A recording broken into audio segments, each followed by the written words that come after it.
Apparently, I have a face afro. Yeah, yeah, and apparently Cat loves it, which is great. Yes, she does. I It's do. true. My face afro brings all my wife to the yard, and she's like, "You'll do. You're Yeah, fine. I'll accept it. It's It, okay. it's doable." No, do you want to know a true story, Pete? Oh, absolutely. For the first, decade of marriage, Taylor was afraid to shave his face because he Afraid, thought I like, wouldn't love him anymore. oh, I see. And But he was finish. right. Yeah, that- I was gonna say. Is that why Yeah. I see those barbaric beards on when he was in what was it, Everson? In That Boston. Oh yeah, no, I did have a yeah. Well, so Kat and I got married well after Everson died face down in a ditch. band? Well, I'm sorry for your loss. We're all sorry for my loss. As you may have noticed, dear listener, we have a new voice, and it's not Pete doing a high pitched impersonation I could of pass. my wife. My voice isn't I- that high anymore.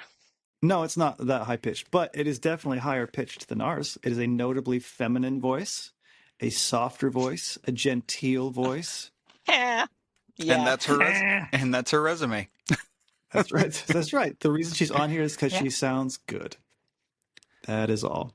So good. So, fun fact, by the way, we got an email from somebody who, and I kid you not, signed it off with P.S. The theme song is garbage.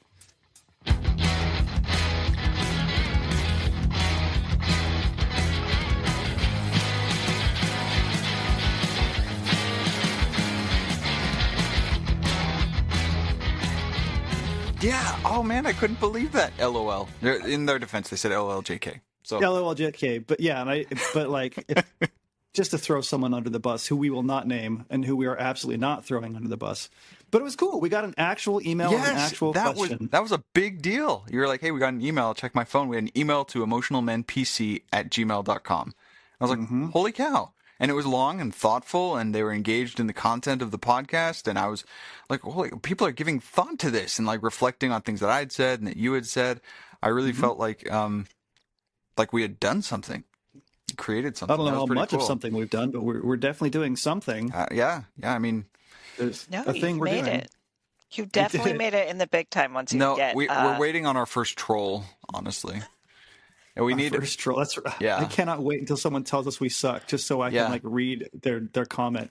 You mean No, beyond like, me word for word. verbally telling you that? But that's just we call that foreplay. Oh my gosh. Oh, it's pretty viscous. This is why foreplay. we're recording in two different locations, by the way, Oh, yeah. because Okay. the foreplay would be too intense. Oh I know. my gosh. I know this is. Pete's just like, turn off the video. Stop. Oh my gosh. So you're both at work then? Ish. So I am in my office. She's at home. Our son is downstairs. I bet playing video games. But in our bedroom, we have a little alcove that Kat has turned into her work nook.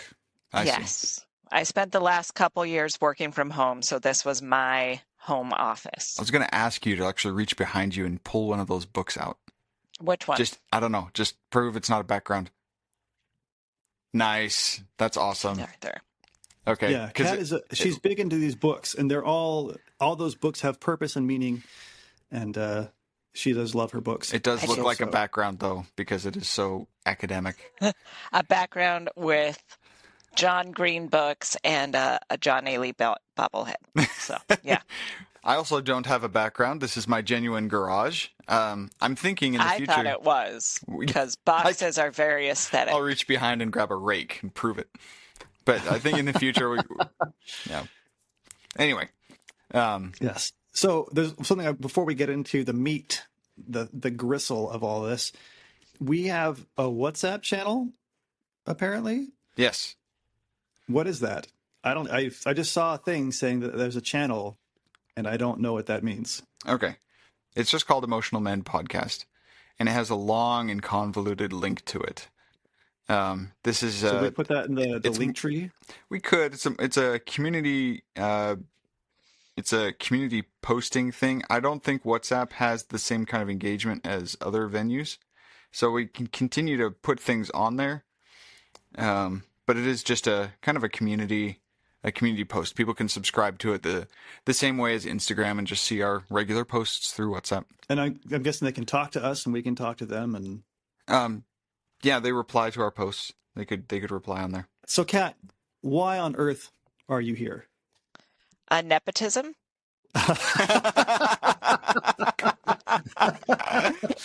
Yep. Nice. She's sleeping with the host. I slept my way to the bottom.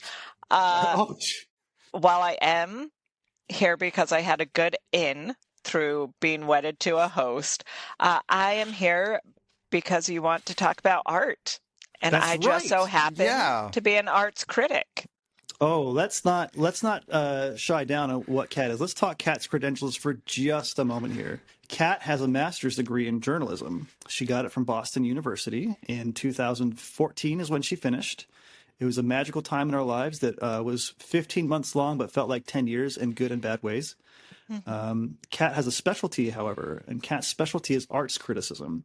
Off the top of my head, and Kat hates it when I do this, she works for the Chronicle currently. The Austin Chronicle. There's many Chronicles, not the San Francisco one. No, she works for the Austin Chronicle. She does reviews of theater piece and artwork, theater piece. She does reviews of theater work, art galleries. Okay, I'm going to take over because you're slaughtering this. I got art, theater, piece. Those three words in different orders. Yes. Okay. I critique piece. No. I'm kind of a generalized arts critic. My main focus is theater, but I also do visual arts, dance, classical music, opera, basically anything that isn't film or pop music, pop rock music, mainstream music kind of gets pushed my way. So when you say you critique it, what does that mean? That means I write reviews. Sometimes I do previews and features and other things, but I am mostly a reviewer, which means I go out, I experience the piece, and I write articles for the general populace, either recommending it. My main mission is just letting them know what to expect with it, describing it, giving a gut check, the great thing with being a reviewer is you get to have your opinion in it. But because my beat is so hyper localized, I really do just focus. That's Cat's beat. Not me. Also, my beat is more whimsical. Yes, less lipped, poppy, more whimsical. But I have a very hyper local focus in my journalism. So my job is not. Does the Austin Chronicle hire you then to write pieces local to Round Rock? No. Local to Austin. Okay. And the greater metro area. So there is a theater in Round Rock that I cover occasionally. But it's mostly. We actually went and saw. So the nice about being married to an arts critic is that I get to go with her to some of this stuff, which sounds fun. After a while, I got kind of burnt out on it because like every week it's let's go see another play that may or may not be really good or really bad. We've seen some real stinkers. Mostly in Seattle. Not mostly in Seattle. The worst was in Seattle. Okay. The worst was in Seattle. Man, it's been long enough. I want to name drop it. Breakfast. You were the worst, and I hated you. Breakfast. Brecht. Like Bertolt Brecht, the playwright. Oh. Obviously. Okay. Bertolt Brecht. Yeah, everyone knows that. Sorry. Yeah, no, it was just, they took three plays by this guy, and this guy's like an existential doomsayer. Like, nihilist. He was so depressed. Nihilist, excuse me. He was a nihilist. And they gave us breakfast, and it was in a burlesque bar, and they didn't cut down the length of any of the plays, and the acting was so self-important and self-serving, and it was like a 4-hour-long experience. 3 whole plays in a row. Not in a row. They were split up. Yeah. So okay, sorry, we're getting into like the worst play experience you've ever had. It was really bad. I've been to some bad plays, but also I'm wondering at a certain point. I mean, people trust you. They look for your reviews in the newspaper or online, and they can say, oh, well, Cat McCarrey liked it, so I'm going to go check it out. Like, do you see responses to your work? Oh, absolutely, yes. Mostly from within the community. There is a really tight, supportive theater community in Austin. All the companies work together. Most of the companies work together.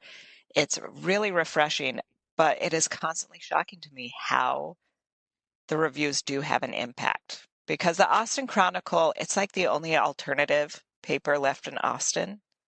So it's, I'll say the word liberals, left-leaning people. Cover your ears, Pete. She doesn't mean it. It's all lies. Well, I imagine art people are usually more liberal. A little bit. Yeah, we can get into that. Something with compassion or something. Oh, shots fired. Oh, snap. Listen. Yes. So this brings up a very important... Oh, go ahead. Please, go ahead. Yeah, let me prove how much I have an effect. No, a lot of times I will write about plays and there will be a boost in ticket sales or something like that. I actually just got an email from a dance company that I reviewed a year ago. They're putting on their show, their Halloween show again. Ooh. And even now, a year later, she was saying, we sold out last year because of your article. So, yes, that's awesome. I was thinking critics get to be the good guy. You get to be the one who comes and says, you guys are awesome and all that stuff. They can be, and yet we have such a negative rep, but... Yeah, but hopefully they treat you well when you come in. They're like, oh my gosh, that's Cat McCarrey. We do get for pretty good and for bad, actually. Yeah, there was a play we saw, and we'll get to the point of all this in a moment, but there was a play we saw. It was, I think, her first review for the Chronicle. Maybe I shouldn't say which play. We'll just cut that bit out. And it wasn't my first review for the Chronicle, but yeah. We did see a play where every single person, it was like a very small ensemble, and every single person in the ensemble knew she was in the audience and made eye contact with her during their big monologue, and it was so uncomfortable. Oh, man. So, Cat, we have you here today specifically because, as you know, this is a conversation about mental health and mental health-based topics. We today want to talk about why art is important for mental health and well-being. Specifically, I mean, we called this episode Art and the Soul.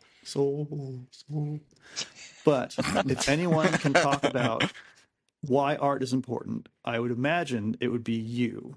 So our first real question for you, Kat, is why do you believe in art? What is art? Why do we care? Why should we care? Oh, thank you so much for throwing such softballs as the first question. What is art? It's not you know, centuries of people have been trying to figure that out. I think art is very contested, though. I mean, you can say, I know it when I see it, and that's different from one person to the other. Exactly. And that's, I think, where people like myself, art commentators, can lend background to art to help people accept things that they might otherwise not think of as art. I saw that a lot with visual art when I went and reviewed gallery shows. People would go, oh, why is this this is a literal piece of art. Why is this jean thong hung up from the ceiling? Art.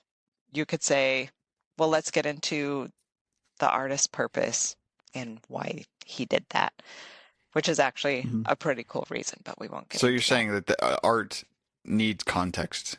I do think art needs context, but I also think there's this gut call to it, and that's so different from person to person. There is just the soul to soul that resonates with me, that resonates with my experience.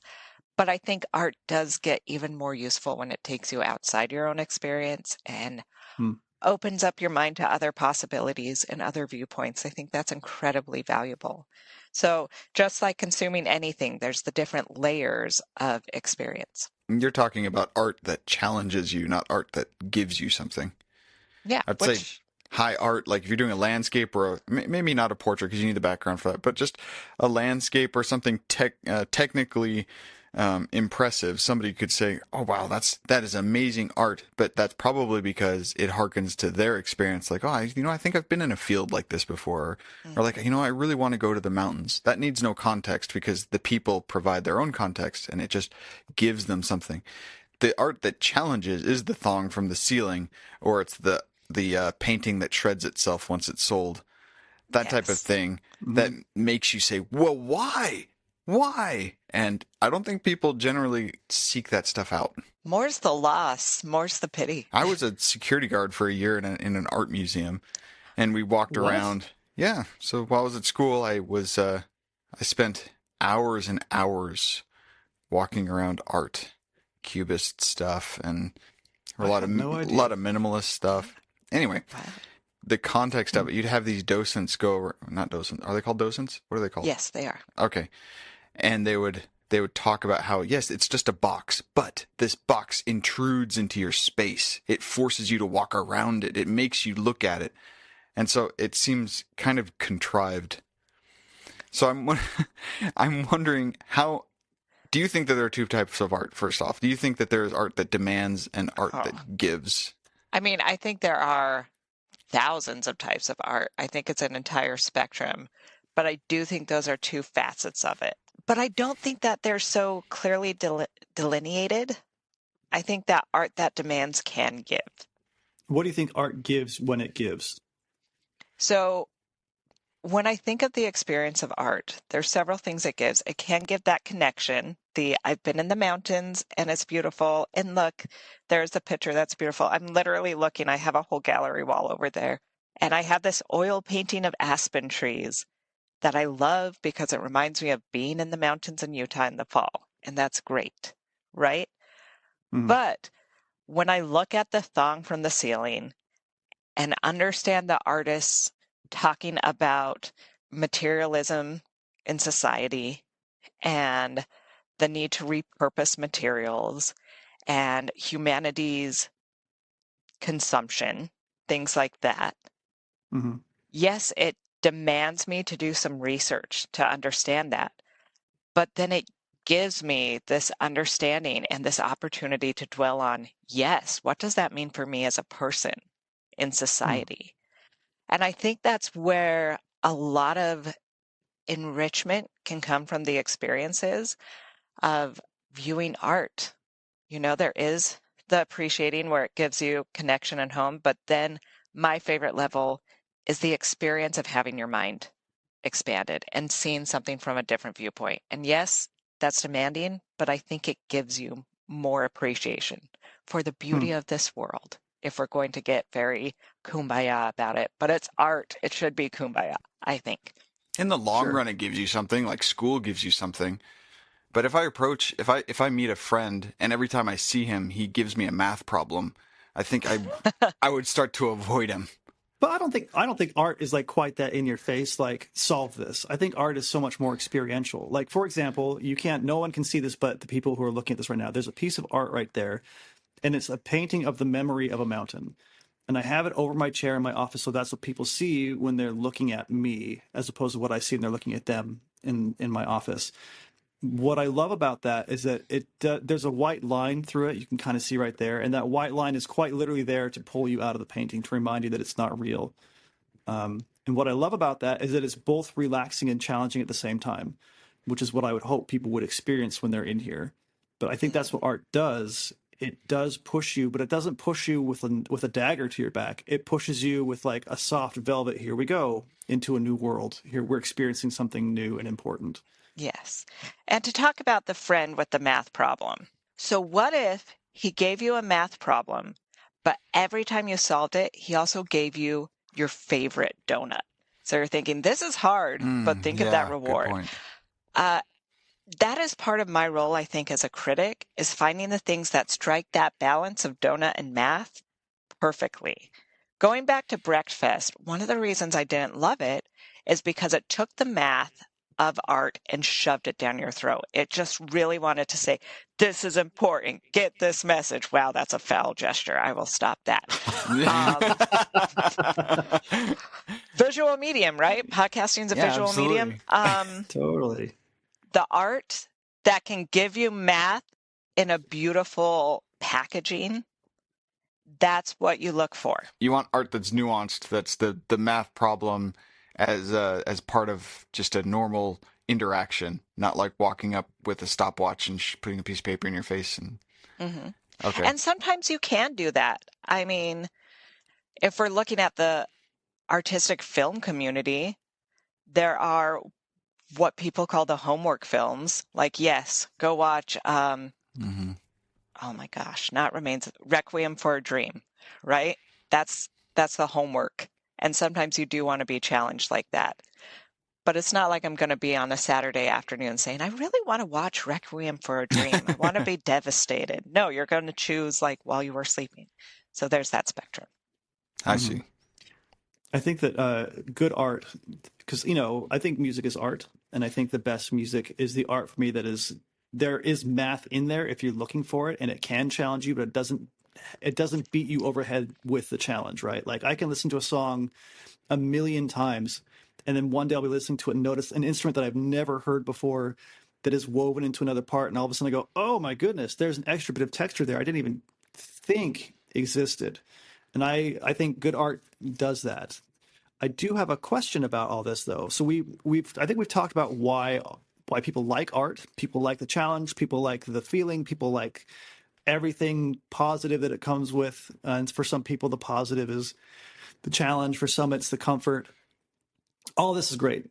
But my real question and how it ties into our podcast is, why is art important for the well-being of a person? Why? I think Cat would make the argument that art is essential for well-being. The art needs to be included in a healthy person's life. Why do you think that is? Is this for me or Pete? Yes. Well, I have studies to mention, and I saw you had a lot of data that you brought in. So we have the anecdotal. And I have none because I'm stupid. Listen, I texted Taylor before. I wanted to try and just somewhat match the intellectualism of Pete. So I did a quick Dr. Google last night and did my own very fast lit review. Nice. Well, that's kind of what I did. I just want to get a general flavor of art effects on mental health, because that's basically what I'd been for my whole career as a therapist, is individual mental health. I hadn't worked with, even though I'm a social worker, I've not done any community or like macro big stuff work. It's all been person to person stuff. So that's kind of where my thinking process is. In 2008, somebody did a systematic review, which means that they took a literature review, they put criteria to it, they searched databases, and they come up with hundreds of articles. And then using those exclusion criteria that they establish, they weed out these articles, and then they find patterns within the articles. So a systematic review is a very intense literature review in order to solve a specific question. In 2008, some things that I found interesting, I'll just pull out some of the patterns that they found through the systematic review. Out of 600 papers, they found exposure to stressful visual environments may reduce levels of stress and enhance recovery. I had to read that about 3 times. Can you tailor that down for me, please? Tailor it down. Yeah.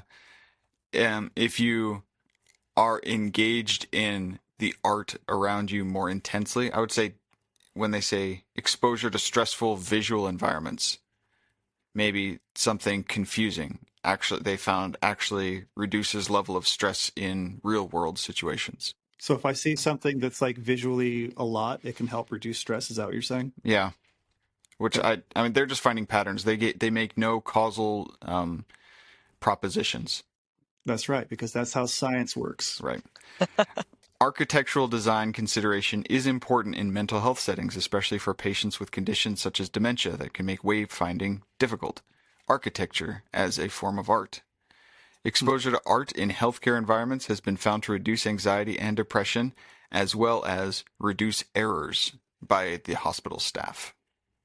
Huh. Yeah. Interesting. I mean, that feels very true. Yeah. I've heard the effects of having curved sidewalks on college campuses versus straight lines from one building to the other. That kind of thing helps reduce stress. Mm-hmm. Environmental features has found to affect staff and improvements in visual and acoustic conditions. Not just like having music playing, but like how echoey is the hospital. May reduce risks of errors in some care settings. So the patterns, just general, they have more, but what stuck out to me was acoustics, architecture, and engaging art, which are forms of art that honestly I don't think I would think of. You think of that as like design or like, industrial design. It's not necessarily an art form. So what other types of art, I wonder, that would be considered art? If I may pat myself on the back, yeah, because I'm a cool guy, and you have long arms. I do have. So he can do Look at that easily. So easy to do. Stubby, Also, I got look at Mario them. arms. Do, do, do. Okay, trauma. So, I I actually I take pictures of stuff, right? And I once had my work exhibited in a gallery, and the gallery theme was freeways and highways as what did I say? As functional art. Oh yeah, And so that's where you had four layers. Yeah, exactly. I had Yeah. I took a drone out and I took shots of freeways and highways to show the design, the curve, and I'm a big believer in functional art. I think that that's an example of art in the world. Because I mean, if you think about the curves and swoops of a freeway, one, if it was all straight lines and then hard turns, it wouldn't flow. It would be more trafficy, and that would be more anxiety inducing and all that. So yeah, I'm a big believer in functional art and design as art. Kat, what are your thoughts about this? Well, first off, with that one, I totally agree on every level. But I do want to say very clearly, architecture does count as art. Interior design counts as art. It's one of those big cases that I cannot do, but I appreciate really well. Mm-hmm. And Taylor, you can attest to this. I have such a intense dislike of modernist architecture styles with homes where it's the boxes. The boxes, yeah. Yeah, absolutely. Every time we drive by one, Cat goes and makes a noise, something akin to, why would they do that? It's like in The Simpsons when Sideshow Bob steps on a rake, just. But it's because I find that just mentally, yes, it might be energy efficient, but what does it do for the soul? It does nothing. It's all stark lines. And I feel like studies back that up with effects of fluorescent lighting, the echoey acoustics, things like that. That feels very true. But even just culturally, you look at ideas of feng shui, you look at ideas of beautiful environment in different cultures and how good that is for well-being. I mean, that's why for hundreds of years, the sign of wealth was creating a beautiful space. And maybe I could have some more to say about current society and billionaires' lack of investment in art, but that's for a different podcast. Support for the Emotional Men podcast comes from McCarrey Counseling. There have been several times that I've needed some mental health guidance, and I've found it through places like McCarrey Counseling, stationed out of Round Rock, Texas, but also licensed in Washington State. McCarrey Counseling has helped hundreds of people, much like myself, get better footing on their own mental health. That was a solid ad read, Pete. You just made that up off the top of your head. Thank you. Yeah, you'd think you weren't even talking about me. What a good guy you are. You bring up a very interesting point, Kat. I mean, Pete and I, we both lived in the former Soviet Union for a couple of years. And so we can tell you firsthand that when the Soviet Union came about, the first thing they got rid of was art. Yeah. And you can tell. Like they have... It was all propaganda. Yeah. But even like how is it in English? The kvartieri, the apartment buildings, right? They call them domes. Dome, like the dome. yeah. They were all boxes, and there was hard angles, but there was no intentionality. Just like let's just build boxes and shove people in there. There was no public art for the entirety of that time. And then when the Soviet Union fell, especially in the Baltic states, art sprang back up really quickly, and you could always tell where the art was and how it impacted people because those were the best parts of town. Not because they had the nicest things necessarily, because there were some pretty desperately bad areas that had good art. But man, the places with good art just felt better. There's a huge difference between it. Yeah, I knew Taylor when we were in Estonia, and so I just know the Estonian patriotism welled up in forms of like blue, white, and black things, whatever it was, just things. Mm-hmm. Even like a fountain in the middle of these old domes, like if someone built a fountain. Colors. Yeah, colors. I will say too, like in Riga, there's a really Kat and I went to Riga right after we got married. And there's a really famous statue there called the Brīvības monument, and that means freedom in Latvian. This very tall spire with a woman standing with her hands over her head, holding 3 stars, representing the 3 Baltic countries, and it evokes something. It evokes a sense of reaching towards something higher, of freedom. I love the Brīvības monument. I love it so much. Mm-hmm. I remember when you're talking about art in the Soviet Union, it was the architecture was functional, the transportation was functional, and that was all it was. And I think, Kat, you mentioned you want to see some balance between functionality and talking to the soul. I don't know what you call that. Functionality and, I don't know, not spirituality. Expression. There's got to be some aspect of spirituality. I don't even know about functionality. That's such an interesting term because functional art means something completely different. It means like usable, like tactile, actually literal usable, like a chair being art. Yeah, exactly. But basically the balance between function and it doesn't need to be functional then. It can just be expressive. The balance between enjoyment and challenge. That is true. Nobody needs to come drink out of the fountain. It can just be pretty. Exactly. But I do want to talk about that. It is very interesting. Soviet Union, first thing that goes is the art. But can I bring up one of the studies I found?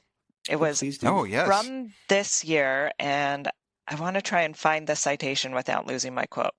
But it's from Sako Bialowski and Wyzak Bialowski. Okay, well, I'm not going to say that, but it's for the humanities and social sciences communication. My apologies to any Polish artistic researchers out there, but their paper is all about exploring the relationship between cultural creativity that is fostering the artist and society and a society's economic growth. And so their paper is about exploring the way that having a thriving community of artists can literally increase monetary gains in a society and the wealth and the well-being.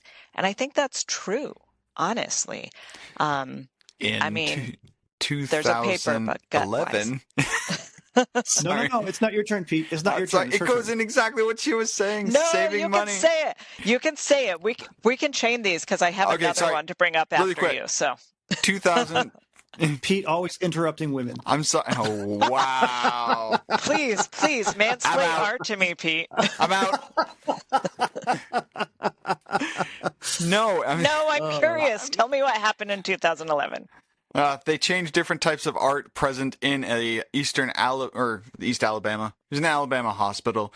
They put it between abstract art, no art, and then natural visuals. And they found that this is a bit ad hoc, so take it for what it's worth. But it's they found that there was a savings between $4,000 and $27,000 based on anxiety medication prescribed to a certain number of patients in that ward. So they're tracking anxiety, instances of heightened anxiety, and necessary prescribed medications for those individuals. And the cost of medication went way down to a non-insignificant amount because of the art that was. Well, you can't say because it's ad hoc, meaning like this happened. Well, this over here happened, so there's got to be a correlation. Well, maybe. You need research, but basically, money changed when art changed. There, I'm done. Did they say specifically what kind of art was the best for anti-anxiety medication? Asking for a friend? Yeah. And the friend's name is Taylor R. McCarrey? Yeah. Oh, man. The R is for really love art. Let's see. When no art was present, interview on the day and night shift nursing staff were conducted. Results showed that the medication dispensed by nurses for anxiety and agitation was significantly lower on days when a realistic nature image of a landscape was displayed as compared to days when abstract art, abstract, or no art was displayed. There you go. I'm again, not surprised by that because the second you said the types of art, I'm like, yep, nature's going to calm that right down because it's that gut connection we were talking about. Yeah. People can put their own context into that. They can. But I also just love, even as a basic elemental nature to that it is reminding people of the bigger world is what is having the most reaction. So you're kind of talking about the idea of art grounding you to a greater context, a greater place that you are part of but are not the focus of. Yes, but I shouldn't have brought that up yet because I had another really cool chain for Pete. This is my one other... Shh. Okay, hold on. Put a pin in that. So I just want to bring this up because this is the one other data point that I brought in, and it is numbers I could sink into for years. And I hate math, so that's saying a lot. But one thing I linked was the 2024 census data, and I had no idea how intense censuses get. But there is an entire section of arts and entertainment, and they're polling people who attended live music, dance, or theater. And I did link this in the notes. It's really fun to look at. Attended art exhibit and went to the movies. And so it's taking those groups, just the yes or no of that, and then asking them about things like their difficulty seeing, difficulty hearing, difficulty remembering or concentrating, difficulty walking or climbing stairs, difficulty with self-care, difficulty understanding or being understood. Just really fascinating stuff there. And it goes the U.S. numbers and state by state. But one thing I loved, particularly looking at the self-care one, is if you look at the people who report a lot of difficulty with self-care, the numbers for those who attend art exhibits are so vastly reduced from the people who don't. And granted, that is definitely me cherry picking data. I will say that. But Kat, what you said that's cherry picking data. That's exactly that's exactly what you do. You find a huge data set and you do correlative studies, secondary data studies on things that nobody else has looked at. That's data research. Also, maybe I should have been a data researcher. Maybe data critic. I want to jump in and say something, and that is that what you're talking about is directly related to what we talked about with optimism, which is like the physical impact of optimism on your capacity. Like Pete talked about chair grip or standing up with. That's what it reminded me of. I thought this is totally like the walking 6 meters thing. Yeah, and so what you're saying then is it sounds like there might be a correlation. This would be an interesting study to do between optimism and art as evidenced by physical capacity. Yeah. The only way, I mean, you do correlative studies to make it kind of look like, hey, maybe these two things are associated. Doesn't necessarily mean that they are, but you should probably look at this stuff. You find correlations first, and then you do random sample trials to establish the correlation so that when you do have it, things change. When you don't have it, things stay the same. But you need those random controls after you find the correlation first. But I just loved, as a lover of art, seeing just what I saw as a vast improvement in quality of life for those who actively seek after movies, art, and live performances. And maybe it is because they're more optimistic and can just get out. But I think that art does do something fundamental to the brain to help your experience of existing in the world. I can't think of anything more depressing than being deprived of other people's viewpoints and beauty. Well, that's the Soviet Union. We used to talk about the depressing thing. We used to say that it was just gray. Coming near the end of the winter, everything was gray. The sky, we had what we called unicloud, and just no texture, no layers, just complete gray. The buildings were made of concrete. Those are gray. The snow has been there for months, and it's gray and dirty. And the people are just wearing their fur, and they're gray. Even their faces. Everything is just gray and flat. And then the ice starts to melt, and all the people who fell down drunk at the beginning of winter, their bodies are being discovered. I'm not even close to joking about that. Yeah, that's not cool. Bodies in the melting snow all the time. With the Soviet, I visited the former Soviet Union for what? 9 days, 10 days? Yeah, like 10 days. Like 2 weeks.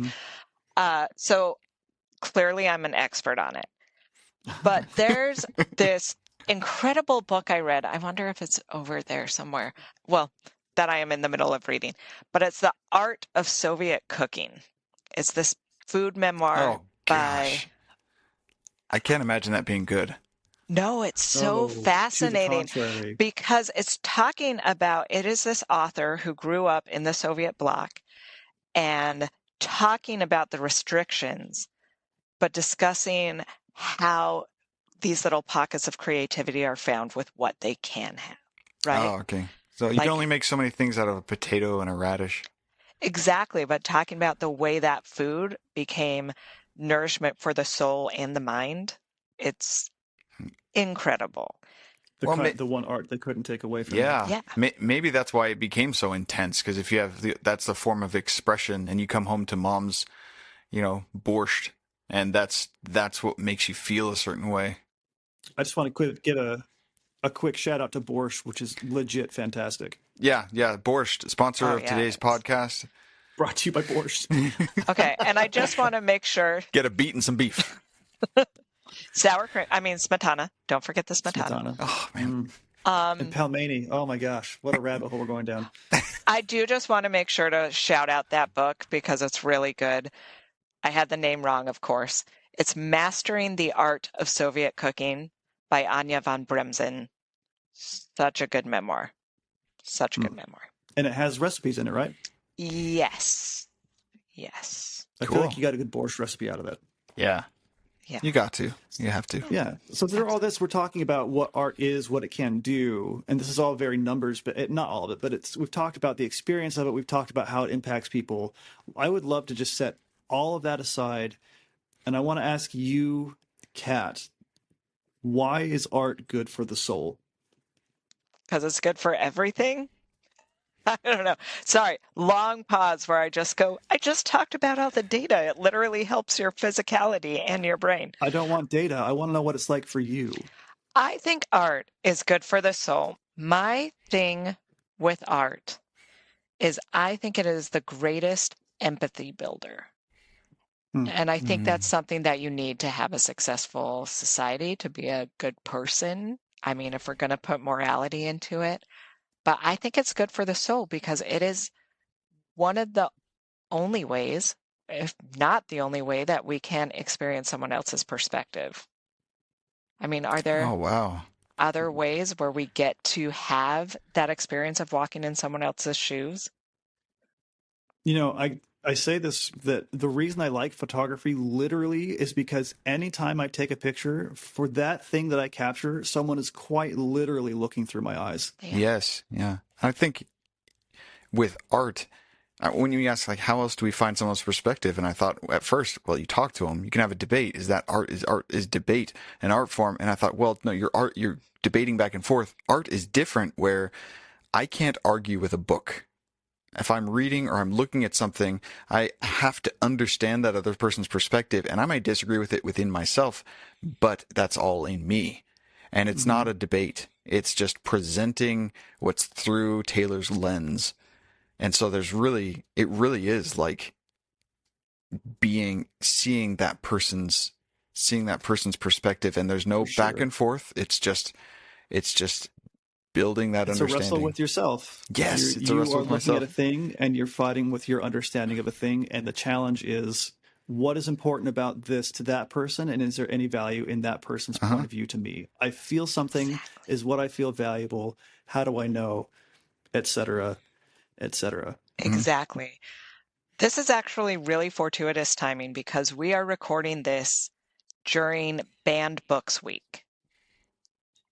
And one of the biggest reasons things are banned is for vulgarity, which is just a way of saying this is bringing up something in my mind or soul that terrifies me, I guess, that I don't agree with, and I don't want to do that wrestle, right?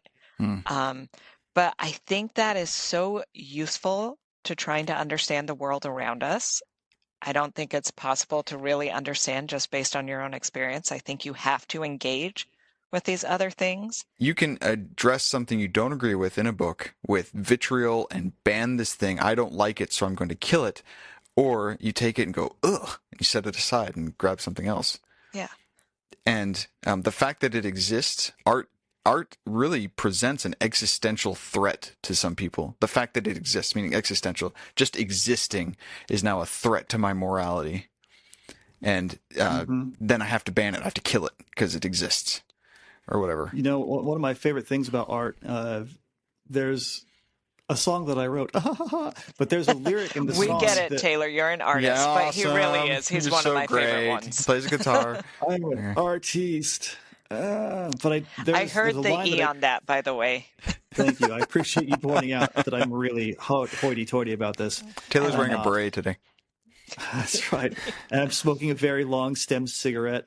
Anyway, the point is, I had a thought come to me that I was really kind of shattering to me, which is like things that people make art about. It's basically a lie. It's a representation of something, but it's not actually there, right? Like the memory of the Yeah. mountain, the memory of a landscape, right? You're creating something, or an approximation of something, but in that obfuscation, in that watered down or heightened thing that they're making, they're telling the truth. They're telling the truth about something. And that truth is really, really important, even though it's couched in something that isn't necessarily a truth in and of itself. Art is a safe way to explore dangerous truths. And I do think that's why the Soviet Union's like, no, we're not going to talk about this. Because Yeah. people could make art that was anti Soviet, and then it would encourage anti-Soviet thinking, and then you have danger. So if we kill the lie, we kill the truth. And I think that art is a very fantastic way to explore truth through lies. Wow. If I could, I have this book here that was given to me by my father when I left home. It's 101 famous poems. And my father, I have to explain, my dad is a career military member, and he was first a enlisted and then he became a maintainer, and he grew up in challenging childhood situations. So my dad grew up learning how to be a great dad. He's the wisest person that I know. He also does a pros and cons list for every decision that he makes in his head. He's just very intelligent. And so to get a book about poetry, a book of poetry from my father when I left home was somewhat of a shock. I thought he likes to invest. He's financial. In any case, my dad is more analytic, and he gave me a book of poetry. This is what he wrote inside of this, with the mind towards what Taylor just said about truth. Peter, as the soul of man is his spirit and his body, so truth is not only how, but also why. And some truth is measured, and some must be felt. Poems are the words of songs that our hearts can sing. Love, Dad. Oh my gosh. Nice. Just reading that. So your dad is also an artist. That is what I just It's heard. amazing. Poems are the words of songs that our hearts can sing. That don't have to make sense. Wow. Yeah. Anyway, That's lovely. about That truth. is really beautiful. And I think that brings up a very important thing, which is that different kinds of people, like I think your father, I know what his rank is. I see what he's in charge of in the military. I actually looked him up because I was curious. He's pretty high ranking. Well, he's retired And I would now, say, but he was. yeah, he's probably a pretty manly man. Like we're going to be men. We're going to do things that men do. I'm guessing. Yeah. Probably not the most like artsy fartsy. No, he is very stoic. He could write his own thoughts on stoicism, I think. Yeah. Would be interesting. But within that man lies something that is attached to beauty. Something that, like, within his stoicism, within his calm, measured approach to the world, is still an emotional experience that he values and that he wants other people to value as well. And I say this because I think a lot of people are like, I'm not a very artsy person. Why would I care about the arts? I disagree. I think if you exist and you have a soul within you, which everyone does, there are emotional experiences that artistically can be captured and speak to you. And there's real value in exploring that side of you. Pete and I actually have a plan for a little series coming up. We're going to do a 3-episode series about the pillars of a balanced life. And one of those pillars is creativity. We'll go more into this then. I don't believe there's anybody alive who doesn't have the capacity to create. I think everyone is well served by creating. And I think that the idea that only certain people can create is a horrible lie that keeps you from greater joy. And I think the idea that only certain people are into art is also a limiting force that people tell themselves. Experiencing art is an everybody experience, and everybody is, I think, better off for it. As people are able to create, they're also able to appreciate creation. I think it's part of finding that access for it. There are different access points for every person, whether certain types of music, certain types of literature. But I feel like if people put in the work to find that access point of, oh, I really love this beat by Tupac. This is going to get me into MF Doom. This is going to make me appreciate poetry. That exploration is where so much beauty in life happens. As a critic, do you find do you come in contact with people who resist art? That's a good question. I mean, not so much in the criticism circles because I am interacting with people who are making art or who want to pursue it. And the ones who just write off the work don't engage. You know, I see. my work's a blip to them. But when I am talking to the general populace, you know, people who aren't Austin Chronicle readers, people who aren't theater lovers or anything like that, it's not so much resistance, but more, why would I care? This doesn't matter to me at And all. hopefully they got some of that from today. Like, why would you care about art? Mm-hmm. It's healthy for your body. It's healthy for your soul. It is your soul. Yeah.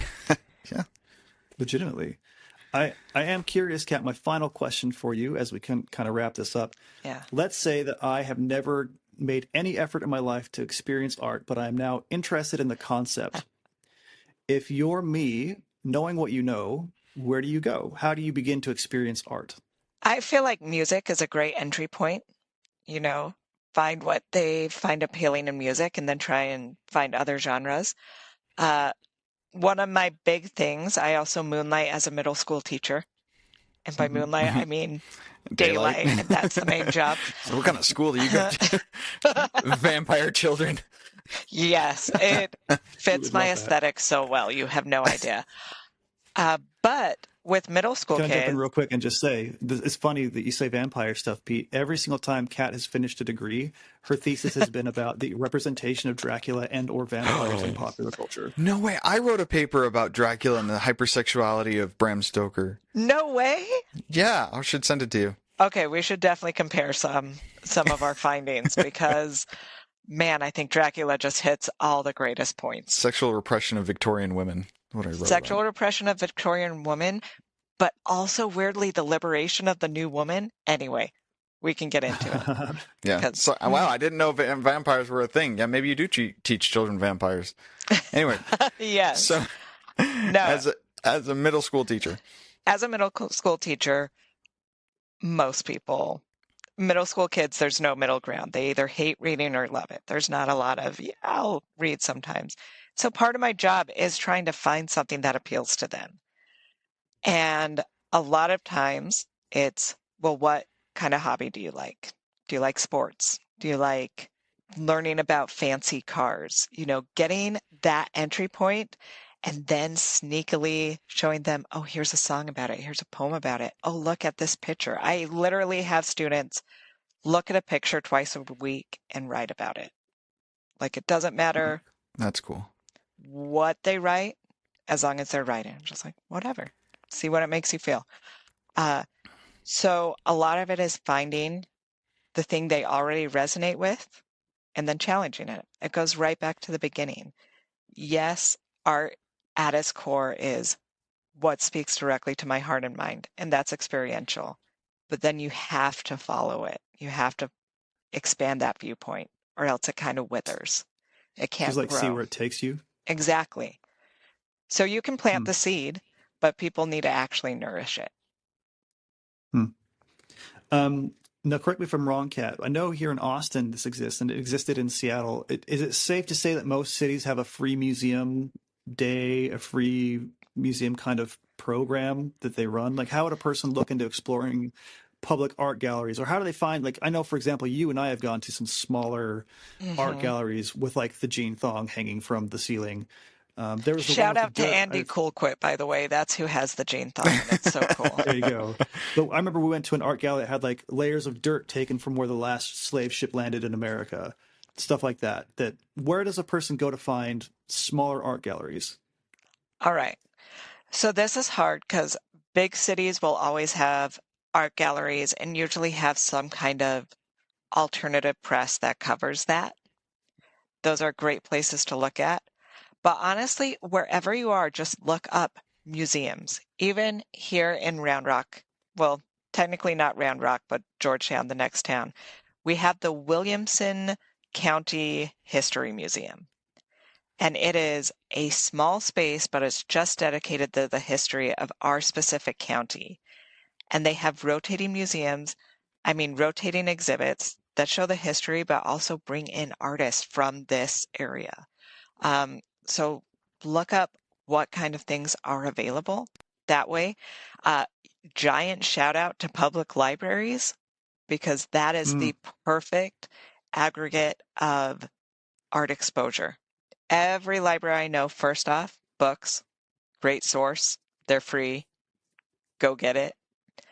But second off, libraries are this gathering hub for things like that. Most libraries have music nights or book clubs or some kind of discussion. Most libraries also have local art exhibits. That is where you exhibited once. Yes, I was at a library. The Georgetown Public Library is where I had my pictures. Really? That's pretty cool. I just spent 9 hours in the library yesterday. See, saw a lot libraries. of art. Opportunity for art. Look at you getting a PhD instead of experiencing humankind. Hey, I actually set up my computer in the Blount County Sports Hall of Fame. And it went back to like the 1970s. And so they had little banners from the wall. And walking around, I did feel that empathy when you mentioned, like, what does it do? I don't know if this counts as art, but we had pictures of the black and white basketball team of Blount County from 1979, like the big game from that everyone remembers that, I'm new, so I don't know. But it did make me think about those people, and they passed away, but their son came and accepted the award at the Hall of Fame. And you see this community of people, and you're thinking outside yourself. No, that absolutely counts. And it feels so trite to say everything is art, but everything is art. Someone put a lot of effort into doing all that, printing out, organizing it, displaying it. And I just set up my computer and was working on stuff, looking at it.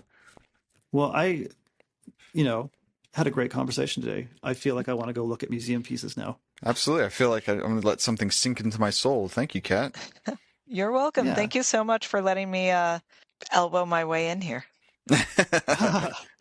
No worries. Hey, Thank you very much, Kat.